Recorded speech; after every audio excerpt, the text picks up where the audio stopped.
Hey guys, Coach Chris, bringing you the first of the sprinting workout videos. In this first video, we are going to go over our warm-up that you'll do before each of the sprinting workouts. I'm going to talk a little bit about sprinting before we get into that, and then I'll give you guys the first workout, which is going to be one of the speed workouts today. Okay. So first things first. Why do we sprint? Okay. Great quote from John Wellborn. This guy who runs Power Athlete. Sprinting is not running. Sprinting is not running fast. Okay, sprinting is running as fast as you can. Right?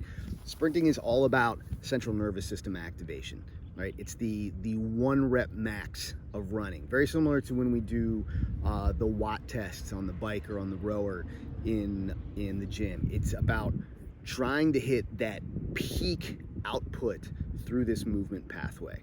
Okay, it's not something that you can do doing 400-meter repeats or 800-meter repeats, or going out for your 30 to 60-minute jog and slog in the morning. All right, it is literally trying to move your body as quickly as you can, trying to excite that central nervous system, get those motor units firing as quickly as you can in perfect unison.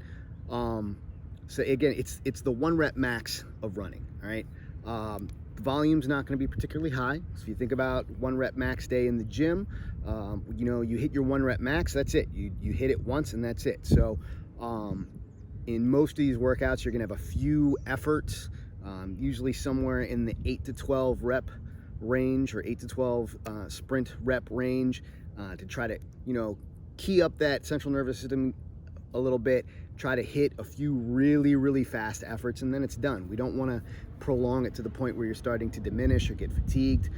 The conditioning days, we'll push into that fatigue a little bit more, but in the speed days and the change of direction days, we're really just more focused on that movement quality and the explosiveness. Okay, so let's talk a little bit about the warm-up. All right, if we're going to start, we're going to get your hips opened up a little bit, and then I'm going to give you a few running drills and warm-up drills that we can do to start off with this. It's, with everything shut down, school shut down, it's a great time to get out and do some of this. The weather is a little unseasonably warm, which makes it even easier too. School fields are available. Usually you can only use school fields during the school year before the school day starts, which is like as early in the morning, or after all school activities are done for the day, which can sometimes be late in the evening if there's games and stuff going on and practices, or on the weekends when there's no school activities outside of game times. Summer, they're much more accessible. I love doing a lot of sprinting in the summer. In the rest of the year, it's a little less accessible. I'm actually fortunate. There's some really nice public fields in Howard County, which is close to where I live. So I've noticed not a ton of public fields around the Bethesda area. I don't know if you go further up the pike what the accessibility is like. You guys know the area a little bit better than I do, since I don't actually live down there. But yeah, you don't need much. I mean, I'm out at one of the practice fields over here at Catonsville High School right now. I was going to do it on the football field, but it looks like some of the guys from the lacrosse team are trying to have an impromptu practice during their downtime right now. So, but letting them have their space. I'll try to get out here a little earlier in the morning, because the football fields are easier for some of the agility stuff. But you don't need much. All right, you need some space. Ideally, a grass field or turf field is the best. Something that's kind of a little softer, reduces the impact on the joints. You can do a paved area if you absolutely have to, but it's not ideal. Particularly for the agility days, you are going to need some cone or marker. You can get cones pretty cheap at most sporting goods stores. You can get, I'll try to keep it pretty minimal. I'll try to keep it to 4, maybe 6 markers that you'll need. You can get a stack of these for less than $10 at any sporting goods store if you don't already have some around the house. You don't necessarily need cones. You can really use anything that's just visible on the ground. If you got some old Frisbees in the basement or something like that, it doesn't have to be anything special, just something that you can see so that, you know, if you're running to a point and changing direction, then, you know, you've got that spot, that finishing line. You can even, you know, just put, you know, if we're doing the speed days, the conditioning days, it's usually only going to be 2 points on that, like a starting point and a finishing point, or an A-B point for a turnaround. And you can, you know, put your water bottle at one end and maybe your hoodie at the other end as your markers, and that's about it. So that's it for the basics. We're going to go over some warm-up stuff, and then I'll give you the first workout. All right guys, let's get into our warm-up. So we're going to start with something very simple. We're going to do a Spider-Man lunge series. A lot of you guys have done this with me in classes in the gym. So to set up our Spider-Man position, we want nice long lunge position, hands even with the front foot. The back leg is nice and straight. Try to keep that knee as locked as you can. Back heel should be up and out. All right, and again, evenly spaced here. So the front leg side is right next to the front foot. I've got the knee glued to my shoulder here. The outside arm is going to be right under the shoulder, and then the leg or the foot is straight back from that outside arm. It gives me a nice solid squared up base, very solid and balanced here. All right, I'm going to start by just working down into this position. I can wiggle into the hip a little bit. Try not to let the knee drift out too much here. Keep the foot flat, keep the big toe glued to the ground. And I just want to work my hips down towards the floor a little bit, or down towards the ground, to get this opened up. But again, keeping that back leg straight and solid.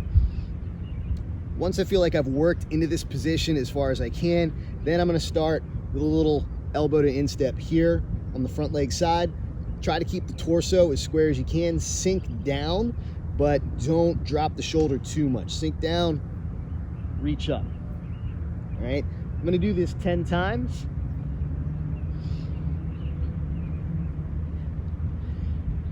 As you can see, I'm not letting my hips open up as I turn, right? Not letting this hip drop too much. I'm trying to separate the shoulders from the hips, but keeping the rest of the position square. I'm going to turn towards you a little bit more here.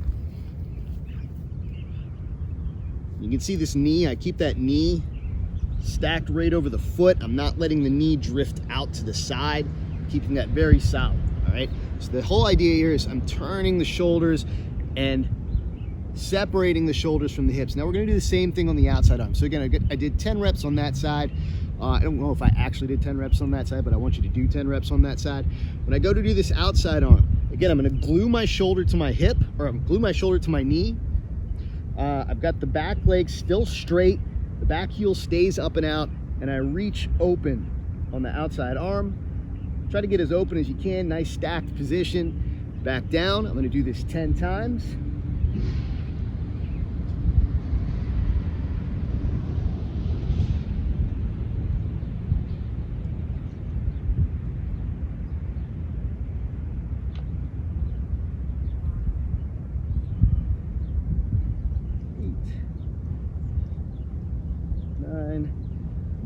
And 10. Again, making sure I keep the hips nice and level the whole time.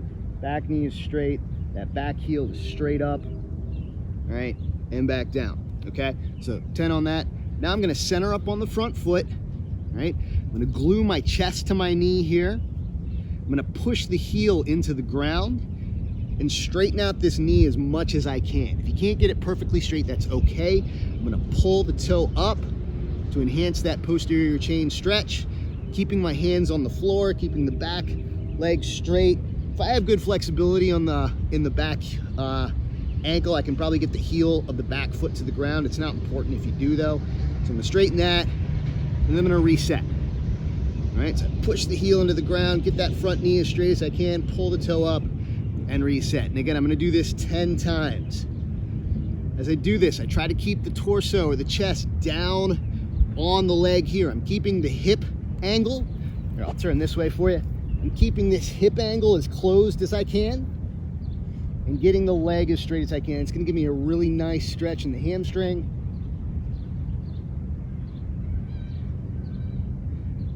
Again, you're going to do this 10 times.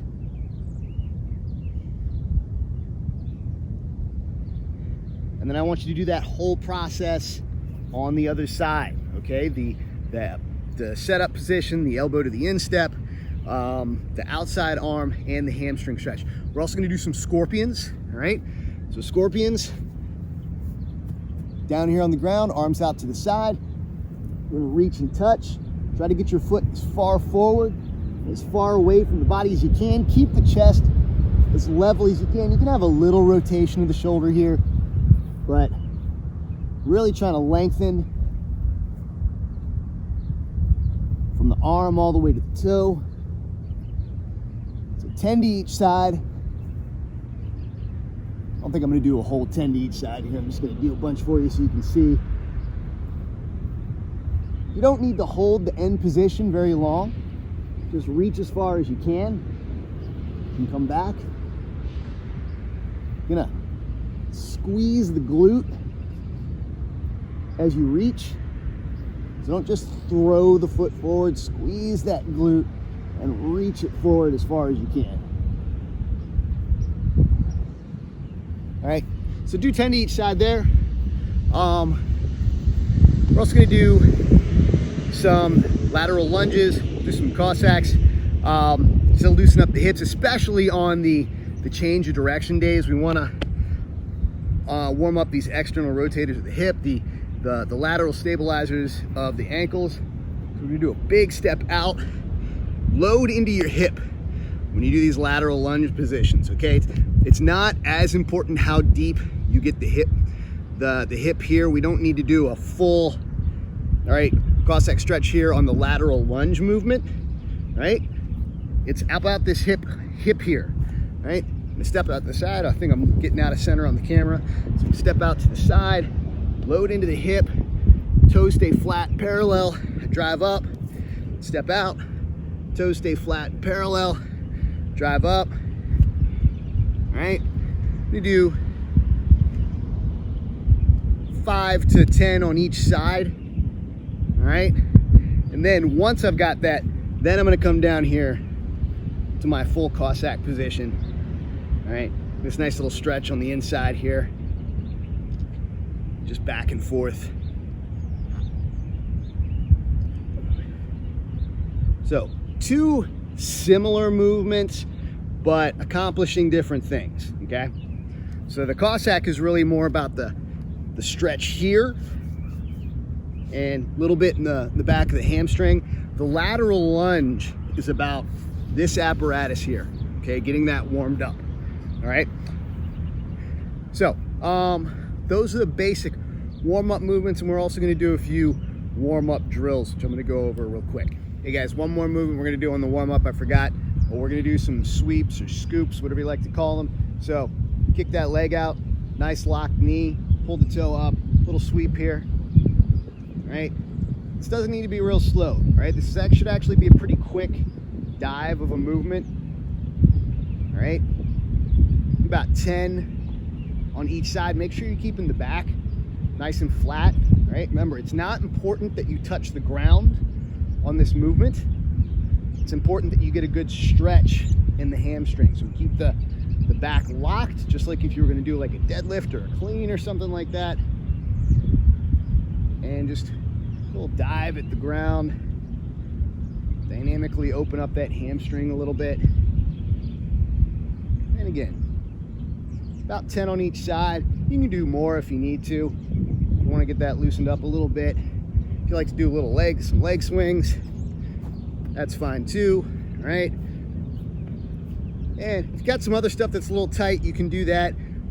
You know, whatever you need to do to get loosened up, all right? And then we're gonna go over our running drills. All right, guys, so we're gonna go over the running drills, all right? It's just some basic movement drills just to get everything primed up a little bit. I'm gonna talk through them real quick, and then I'm gonna demo a couple reps of each. We're gonna start off with some high knees. We're gonna do 2 lengths. Then we're gonna do some Karoka step or grapevines, depending what you're accustomed to. That's the little crossover in front, in back step. Then we're going to do some slide steps, or just a low slide step. When you're doing these, we want to stay nice and low, kind of a quarter to a half squat, hips just above the knees, on the toes, on the balls of the feet, when you're doing those grapevines and the slide steps. Really on the balls of the feet and on the toes the whole time when you're running. You don't want to run flat-footed. You don't want to sprint flat-footed. So on the balls of the feet on all of our drills. So we're going to start with some high knees. Then we're going to do the Karoka step. Then we're going to do the slide step. And then we're going to do a few pace up runs. So we'll do a 50% run, 70% speed, 90% speed. When we're doing those ramp up runs, we want to focus on long strides, all right? Really opening up the stride and opening up the arm swing as well. Arm swing is really, really important in sprinting. I'll probably talk a little bit more about that in some later videos, but really want to focus on opening up your stride and opening up your arm swing when you're doing your ramp up runs, okay? So I'm gonna go and demo these. I got 2 cones set about 10 yards apart. If you guys are watching on Instagram, you might not actually be able to see the cones. They're probably a little too wide for the shot. But if you're watching on Facebook or on YouTube, you'll be able to see them. If you're watching on Insta, I guess I'm gonna do the fun little into the screen and out for each of these. So I'm gonna do 2 lengths of each. So I'm gonna do 2 lengths of the high knees. Then I'm gonna do 2 lengths of a down and back on the Karoka step, and then a down and back on the slide step. And then I'll just show you the 50% and the 75% on the ramp up runs. And again, focusing on that long stride length, okay?